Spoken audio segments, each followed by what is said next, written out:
Amberpet flyover ని పరిశీలించారు కేంద్ర మంత్రి కిషన్ రెడ్డి. ఎల్లుండి కేంద్ర మంత్రి నితిన్ గడ్కరీ దీన్ని ప్రారంభిస్తారు అన్నారు. కొందరు ఫ్లైఓవర్ పనులను ఆపాలని ప్రయత్నించారని, ఇంకా వారి ప్రయత్నాలు కొనసాగుతూనే ఉన్నాయని చెప్పారు.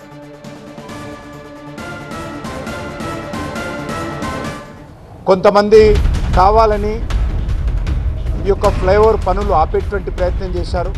జిహెచ్ఎంసీ భూసేకరణ చేస్తున్నప్పుడు ఒక ఇంట్లో 2,53,00,000 రూపాయలు తీసుకొని ఆ స్థలాన్ని ఆ ఇంటి యజమాని జిహెచ్ఎంసీకి హ్యాండ్ ఓవర్ చేసిన తర్వాత అది జిహెచ్ఎంసీ అధికారులు డిస్మెంటల్ కూడా చేశారు.